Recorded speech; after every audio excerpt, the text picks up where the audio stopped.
Marker, marker. Check, check. Marker, marker. Check, check.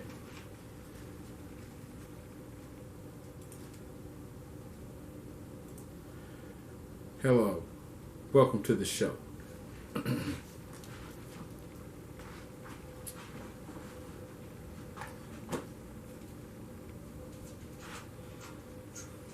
Hello. Welcome to the show. My name is Larry Belfield, and you're here on the Belfield Show. Thank you for joining me. And today we're going to dive into stats. Battles. Stats of what? So, battles. What I began to look up here is the statistical number of the dead concerning all of the battles that were pertaining to Rome. And believe it or not, they have lots of information pertaining to each and every single battle. How many people were there, who was leading them, how many came, if we sent legions, or did we send thousands, or did we send hundreds, what we sent, how many men we sent, how much food we sent, how many cattle we sent, how much grain we sent, how many swords we sent. Everything is categorized very down to the detail, because Rome doesn't want to make any of these clerical errors where we sent 1,000 men to where we should have sent 5,000 men to. See what I'm saying? We have the men to take care of whatever situation that's going on. But we want to make sure that we're sending the right force to the right place. So there is a very accurate number of to what and how many they sent.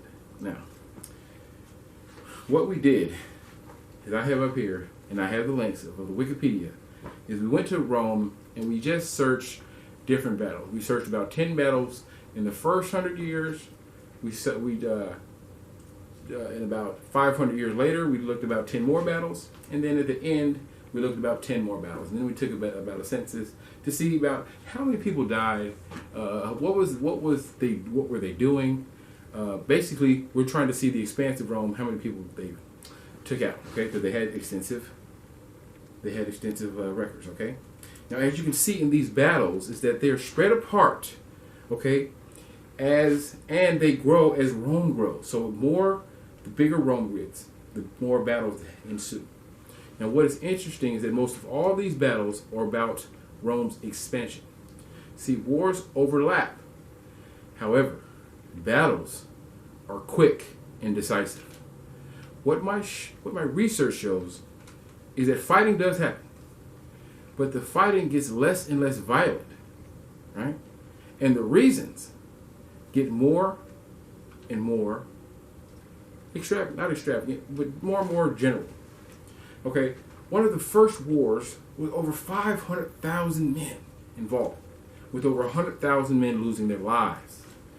And compared to one of the final battles fought with the entire Sassanid Empire, where there only 12,000 men came and only 6,000 men died. Now, through the history of Rome, we see the severity and the sting of war diminish greatly. And my chief point is that Rome was an empire that lasted over 1,000 years. It lasted 1,000 years with less than 1,000 wars. And a lot of people were against Roman expansion. However, without the uniformity of Rome and their infrastructure, see, maybe some of these places would still be separate from the rest of the world. See, I believe that wars have been happening long before Rome was ever even thought of. Every other nation that has ever existed on this planet has had some sort of conflict on the scale of a battle or a war. What I see from this information is the fact that we treat Rome like some expanding war force because they had such a great army, right? And people like the thought of dressing up with a flag and shield and marching to battle, right? With the cry of your ancestors. Now, at this point in my investigation, I realized that war is easy, right? But we as a people get caught up in the glamorous parts and the exciting parts. Now, our entire history looks like a big war.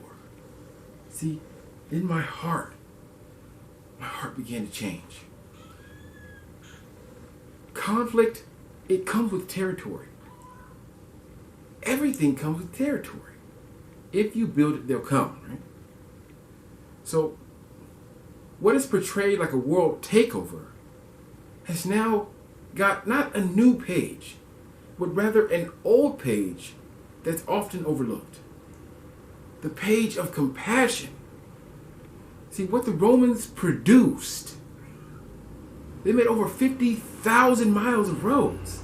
You see, what they made was far more valuable than the fear of what their armies could do. See, I believe that Rome was capable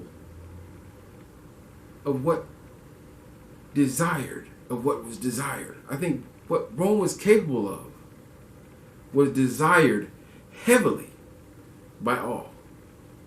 See, if you have 10,000 men come to your city, if you're a farmer with 7 or 8 daughters, and they all get married to foreign men and then move away, well, see, your whole world is shattered. See, Rome has taken over and enslaved my children. See, that's how it feels when Rome comes in and all your family disappears. But see, as a politician of the city where Rome came in, see, most, if not all the boys that have traveled to the great Rome, everyone, so once you hear that it's there, everyone is gone. So leaving all of the sickly, the young, and the women folk there in these small little towns, right? These small little farming towns are empty now. They need strong men. So after some time without young and strong men in your town begins to stink like manure. Things to get dusty.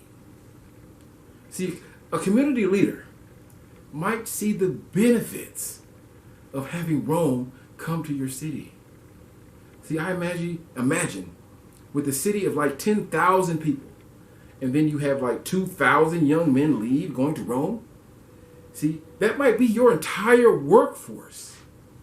See, if you can't get 10 or 20,000 soldiers to show up, man, your town might just fall into dust. See, most all of the soldiers that went out to these towns would go home. But if just a few thousand would stay, you see, they would have a better life than living in the confines of Rome. So you may find a wife, you get lands, and a high position in this new founded area. See, most would return home, but the ones that stayed in these small areas began something new. I believe that through this research, you can see that war is always here. However, putting other people's problems on your plate has a great risk. However, it bears a much, much greater reward. As much as we can blame Rome for taking, I believe that it was what they gave that made them great. What they gave far outweighs whatever conflict they ever had. So much so that the conflict actually disappears. Yes, Rome's conflict actually disappears. See, for what they are before and what they are after is night and day. See, before Rome, we have farms, cities, right? But after Rome, we have kingdoms and empires.